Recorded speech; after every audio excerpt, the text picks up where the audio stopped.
behalf of the Board of Trustees and the faculty and staff of Trinity-Pawling, I'd like to welcome you to our 111th commencement exercises and this very special celebration of the class of 2018. On behalf of the faculty, I wish to thank the parents of this class for the faith and trust that they have bestowed upon the school. Students, your parents have given you a tremendous opportunity to attend a school like Trinity-Pawling, one that only the smallest fraction of students your age are given. So with the class of 2018 and the faculty, join me in thanking your parents and families for this gift.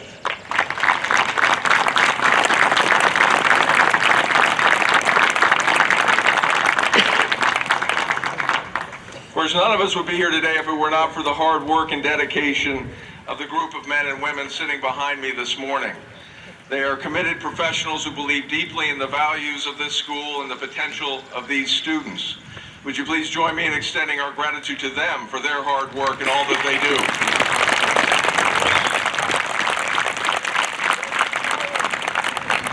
I must confess, I'm a little groggy this morning. I was up several times in the middle of the night taking phone calls, inquiring about the sale of the property. So, thank you for that. We're here, of course, to celebrate you, the class of 2018. Yours is a special class, one with its own character and collective sense of self. Classes have a way of standing out as collective entities, just as individual students stand out in the memories of teachers who taught them. In my career in education, I've seen many different classes graduate. Sometimes for me, classes begin to evoke movie titles in terms of how I remember some of them. Now, since I'm of a certain age, these movie titles tend to be of a certain age. There was one playful class that will always remind me of Ferris Bueller's Day Off. Another similar class, one not as colorful, that reminds me of Catch Me If You Can. There's a class that evokes memories of a beautiful mind. And since every class has its opposite, there's the class that stands out as Dumb and Dumber. There was the Groundhog Day class, and one that was simply the sum of all fears. So what movie title shall we ascribe the class of 2018? I have to be honest with you, at the end of last year, the titles in the running for your class included Crash and Oh Brother, Where Art Thou? Meaning that no one really knew what your class was going to do.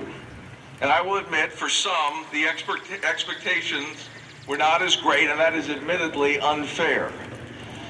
After the first few weeks of the school year, however, there were rumblings through the hallways of Cluett and the Dan building. Something was amiss in the early expectations of the class of 2018. You were not adrift without goals. On the contrary, you emerged this year as a class full of leaders, of thoughtful protectors of the ideals of the school, of young men dedicated toward your own growth and your classmates and of the school. So in my mind, the movie that I will associate with your class is The Incredibles. You are the class that secretly harbors superpowers that were concealed from those of us who thought we had you all figured out. This is a class, for example, that has not lost a single member during the course of the year, which is,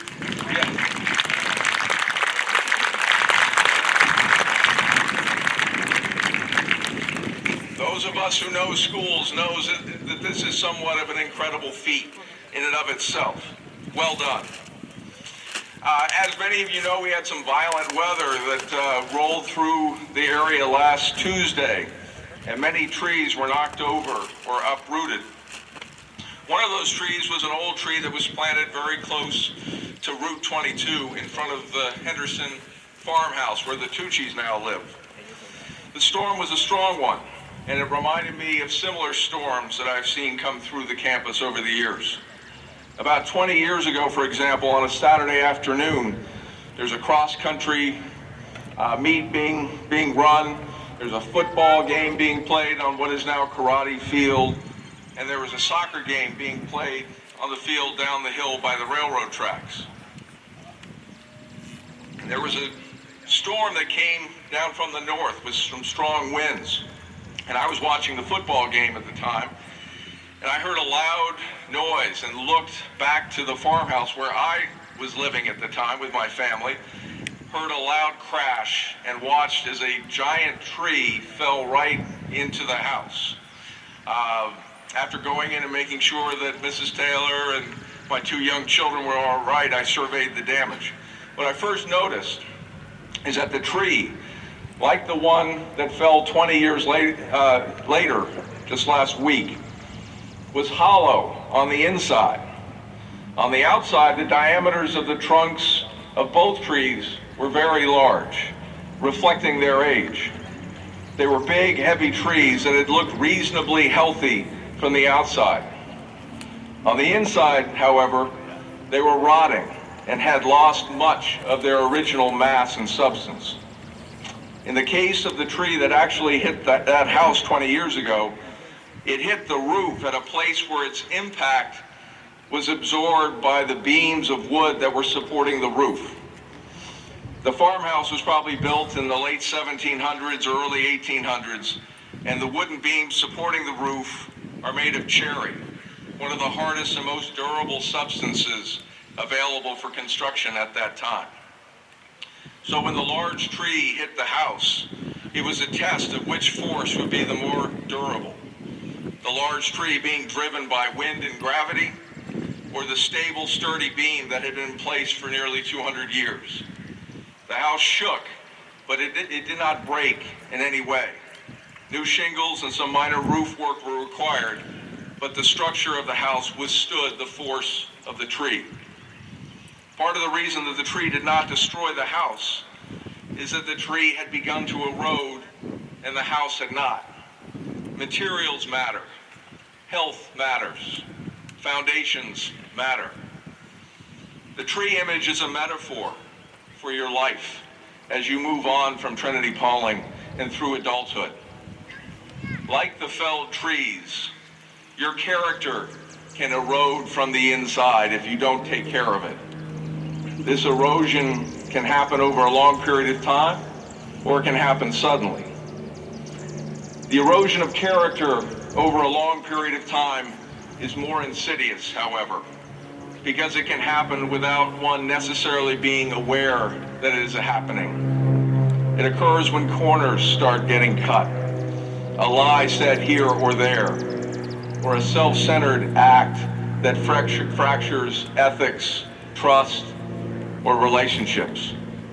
The point is that it can happen, and unfortunately it happens often.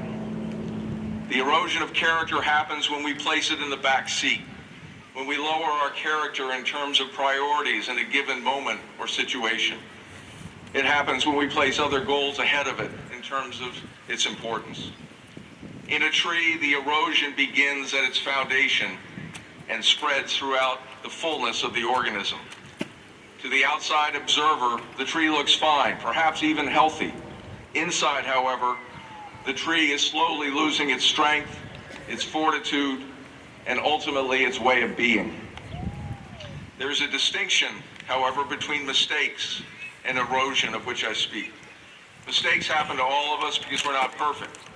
We're not built to be perfect. We make mistakes. Yet mistakes are mistakes because we are aware that they're mistakes. Our character guides us to be bothered by our mistakes. Our character allows us to learn from mistakes so we can avoid them in the future. This part of your character education has been pervasive here at Trinity-Pawling. The demands here are extensive, and it's impossible to go through these demands without mistakes. This is by design. Yet this design also includes a framework for you to learn from your mistakes. When you leave here, you leave with this framework. It's up to you, though, as to whether or not you will take this framework with you. What will you become? Will you be like the tree that falls under the force of winds and challenge? Or will you be the strong and sturdy beam that stands the force of challenge and distress, supporting all who depend on you. As you prepare to leave here, try to hold fast to some of the larger lessons that you learned here. If the school has left you with something, I hope that it's an awareness that each of you has your own special gifts and talents, that seemingly little things in life are an opportunity to exercise your character each and every day, that hard work and a positive attitude and attention to detail, you can accomplish just about anything. Character matters, and it matters deeply, and that the friendships that you have earned are gifts to be treasured. 89 of you will graduate today. Never again will the 89 of you be in one place together. The class of 2018 will always be remembered as its single entity, but from now on, it will only exist in fragments. Some of you will return for reunions or a game, or maybe even a job.